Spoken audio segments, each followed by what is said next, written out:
In this session, we are going to discuss about crystal field theory. Okay, so according to crystal field theory, this metal and the ligands are purely ionic. Okay, purely ionic, that is based on the electrostatic interaction between the metal and the ligand. Okay, so metal is considered as a positive point charge. In this case, we are considering this ligand as a point charge in case of the negatively charged ligand. If that ligand is neutral ligand, then we are considering that as a dipole. Okay, you just imagine like this, metal is there and ligand is approaching this metal. If that is a negatively charged ligand, then we are consider this as a point charge. Okay, if that ligand is neutral, then we are considering this as an dipole. Okay, you know dipole means positive and the negative poles are there. Okay, so it is considered as a dipole. Okay, now we know this metal contains d orbital, and that d has 5 orbitals, we know very well. So that is dxy, dyz, dxz, dx square y square and dz square. So these are the 5 orbitals of d orbital, and we can say these 5 orbitals are degenerate orbitals because all these 5 orbitals have equal energy. That's why we are not pairing any electron here. We will do half filled. Okay, we will fill all the electrons in a singly paired, and then we will go for pairing. Okay, so usually these d orbitals are exist in degenerate form, and this degeneracy is maintained until the point charge is symmetrical. Okay, until this point charge is symmetrical. If the that point charge is unsymmetrical, or the dipole, the negative part of the dipole approaches the metal ligand, then electron, the ligand, it has the electron, right, and this d orbital also has a electron, right. So now electron repulsion will takes place here. Okay, so this electron repulsion disturb the degeneracy of this d orbital. So this d orbital is a little lifted up. It means it gains more energy and it goes to the higher energy state, and that state is called as average energy of d orbital in spherical crystal field. Okay, so now what will happen means this lifted orbital will get splitted up. Okay, so it is splitted, and this splitting is depend on the nature of the crystal field. Okay, so the crystal field will be of two types. One is an octahedral field, another one is an tetrahedral field. So let's see both the field in detail in this session. So first let's start with the octahedral coordination entity. Okay, so crystal field splitting for octahedral coordination entity. So as I already told you, that degenerate orbital, and because of the asymmetrical point charge or the dipole, this degeneracy is disturbed and it is just lifted up, and it gets split into two types. Now how this splitting takes place, that is based on the crystal field, as I told you, no. So based on the crystal field it is going to split. So that is in octahedral complex. It is a very important point you have to note down here as children. In octahedral complex, usually the ligands or approaches along the axis. Okay, where the ligands will approach, it is approaching along the axis. So that's why here I drawn the d orbital diagram. You just have a look here. This is the orbital diagram for 5d orbitals. So first one is dxy, and then dyz, dxzx, dx square y square and dz square. See, in all these cases you can see where the lobes are lying. See, in the first three case, the orbital, that two lobes, that four lobes are just lying in between the axis, okay, not along the axis. So these three lobes are just lying in between the axis. Okay, and see, in these two cases, in case of dx square, y square and dz square, in these two cases you can see orbitals are just lying along the axis. Is it, children?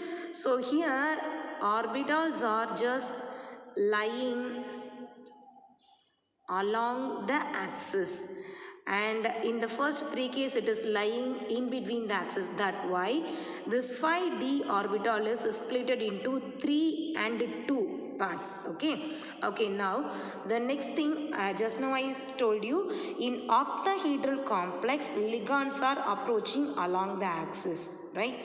So you just consider in the first case the ligand is approaching along the axis. What will be the electron repulsion? It will be high or low? It is approaching along the axis.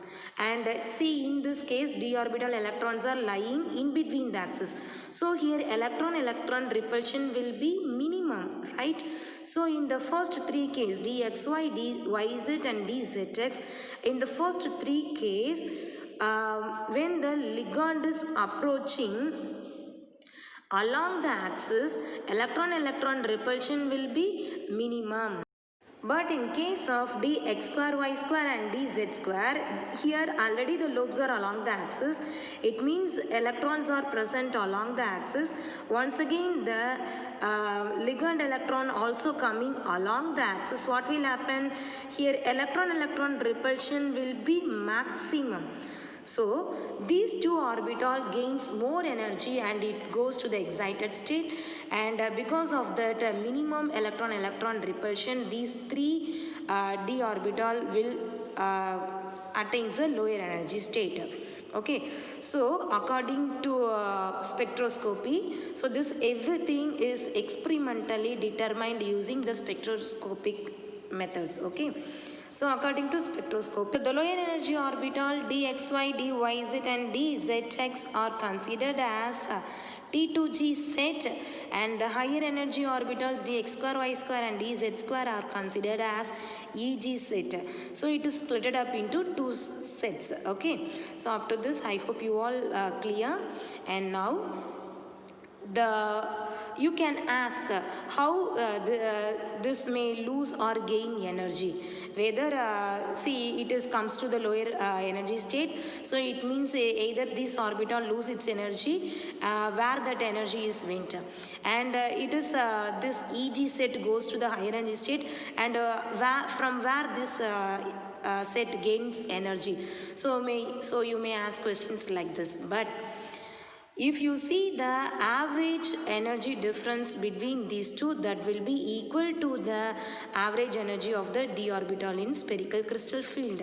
So we can consider this center as Barry center. Okay, so this center is considered as a Barry center, and the energy difference between this EG and the T2G set, okay, it is considered as crystal field energy or crystal field stabilization energy. Okay, so the energy difference between this EG and the T2G sets are called as crystal field stabilization energy. Okay, now this is represented using del O. Okay, because it is an octahedral complex, we are representing the letter O, and that energy difference is represented in the form of a del. So it is considered as del O here. Okay, now how much energy is lost by this T2G set? It means what will be the total number of orbitals? That is 5 orbitals. Okay, how many orbitals is left here? It is not there. That is 2 orbitals is missing here. So this may be decreased by 2 by 5 times of del naught. Okay, it is decreased, so here we are representing the symbol minus. Okay, and what about this Eg, energy of this Eg set? It will be the energy is increased by 3 times of this Tg set. So we can say plus 3 by 5 del O.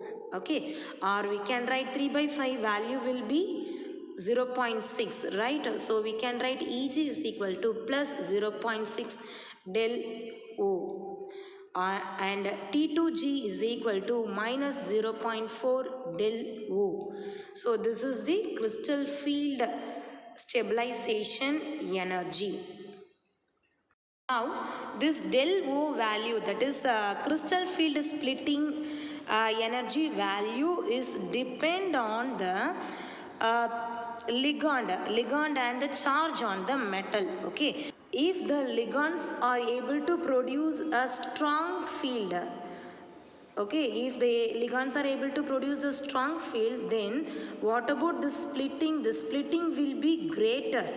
Okay, the splitting will be the greater extent. If the ligands are not strong enough, it is a weak to it produces only the weak field, then this splitting will be lesser. Okay, so either that ligand is a strong field or a weak field ligand, that also we can determine experimentally using different spectroscopic methods, and that is given in your book. In that I minus will have, it is a very weak field ligand, the CO is a very strong field ligand.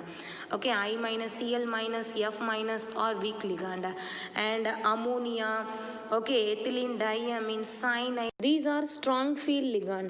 They arranged these ligands are in an order, and that order is called spectrochemical series. That is given in your book. You just go through your book in page number 258.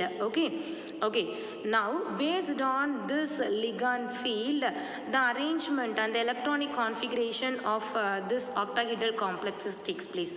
See, for example, I am going to arrange 3 electrons. I am having only 3 d electrons. Okay, so 1 2 3. So where this 3 electron will go, obviously it will goes to the lower energy state, right? So it will goes to T2G set. So first it will come here, and then second electron, then third electron. Now the electronic configuration is T2G. For D3 the electronic configuration is T2G3EG0. Okay, in T2G set we have 3 electrons, and EG there is no electron, so it is 0. Now the 4th electron is going to enter. So where it will go, there are 2 possibilities is there. So one possibility, it may go to the T2G set and it will pair up with 1 unpaired electron, and the second possibility, it may goes to the EG set and once again it forms a 4 unpaired electron. So there are 2 possibilities is there. So where it will go, so that is based on the pairing energy.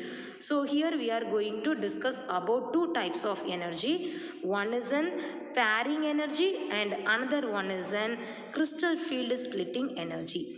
So pairing energy, it means the energy required for pairing electron in a single orbital. Okay, so it has to go to the higher energy orbital. I don't want to pair up with you. Okay, so usually we know the electron will come and pair up here. Okay, but this electron is not going to pair up. So instead of this, it has to spend more energy and it will go to the higher energy state, and it has to exist in exist as unpaired electron. So that energy is called P. That is represented as pairing energy P. It means it is not going to pair up, but to overcome this pairing, it has to spend lot of energy, and that energy is P. So there are 2 possibilities is there.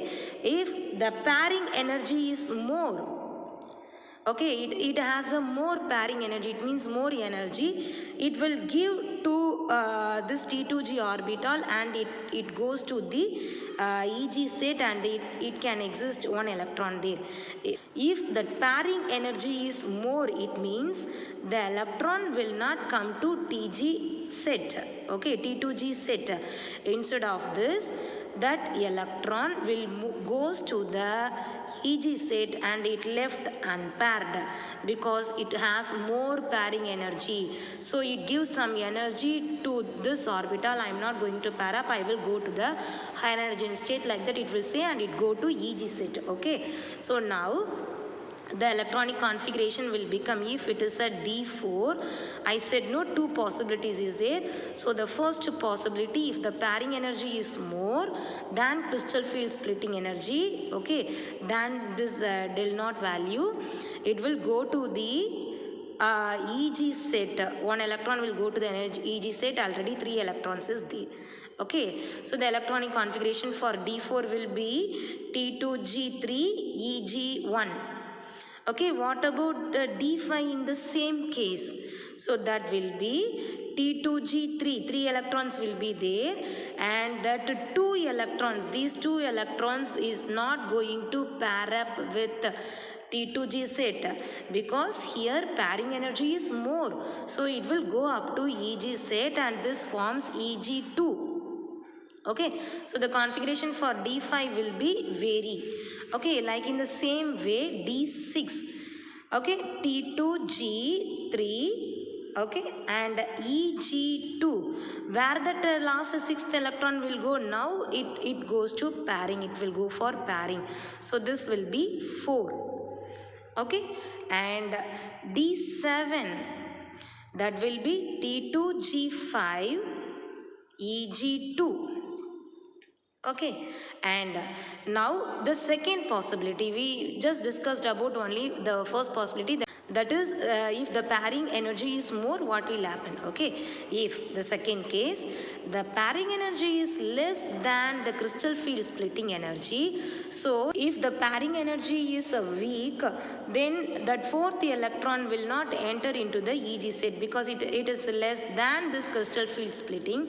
So it will come to the T2G set and it will pair up. So now the electronic configuration for D4 will be T2G4 EG0. Okay, then what about D5? If the complex metal contain D5 electrons, then once again that 5th electron will also comes here and pair up here. Okay, so now the configuration will be T2G. How many electrons is there? 5. So T2G5 EG0.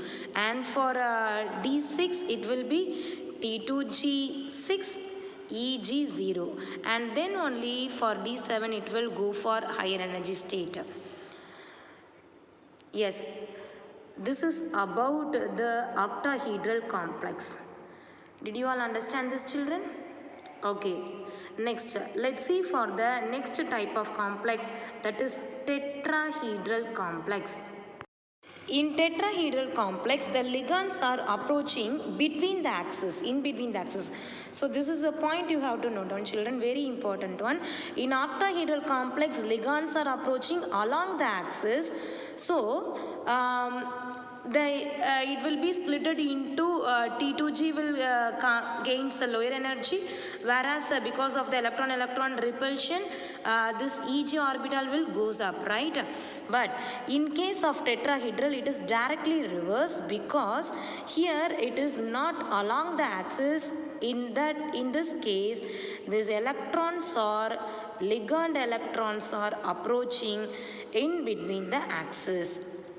Okay, so now once again have a look in this orbital diagram. Here in this case the ligand orbitals are just approaching in between the axis. Okay, so here electron is coming. What about these 3 d orbital? These 3 d orbital electrons are just lying in between the axis. Even the same ligand is also approaching in between the axis. So what happened here? Electron repulsion will be more. It is maximum in this case. Okay, so automatically these 3 orbital will goes to the higher energy state. And see in this case dx square y square and dz square, here the electrons are along the axis. Okay, and the ligand electrons are approaching in between the axis. So here electron repulsion will be minimum. So it loses energy and it goes down. So in this case, in case of tetrahedral, this T2G level gains energy and it goes up, Eg will come down. So this is the crystal field diagram for tetrahedral complex. So this is the degenerated d orbital. When the ligands are approaching, this degenerate orbital gains some energy and it goes to the excited state. Okay, that is, it goes to higher, little lifted up to the energy state, and this energy state is called as average energy of the d orbital in spherical crystal field. And here the orbitals are just split into two. So T2G, it goes up and Eg will come down. But in case of tetrahedral, we are not going to mention T2G here. We are not going to represent that G here. Okay, so this will be named as T2 and this is named as E. Okay, so now the difference between these two, E and the T2 orbital is considered as del T. That is the crystal field splitting energy for tetrahedral complex. So this is called as CFSE, crystal field splitting energy. Okay, and once again we are going to calculate this is considered as a barycenter, that is the middle part is considered as a barycenter, and here E is lose its energy by 3/5 times. Okay, and this T2 gains energy by 2/5 times of the del T. So here energy is neither created nor destroyed. So we calculated the energy for T2, that is T2 is equal to 2/5, right? So it is plus 0.4 del T and E is equal to minus 0.6 del T. Okay. So these are the things about crystal field theory. Next, let's see the color in coordination compounds in the next session. Thank you, children.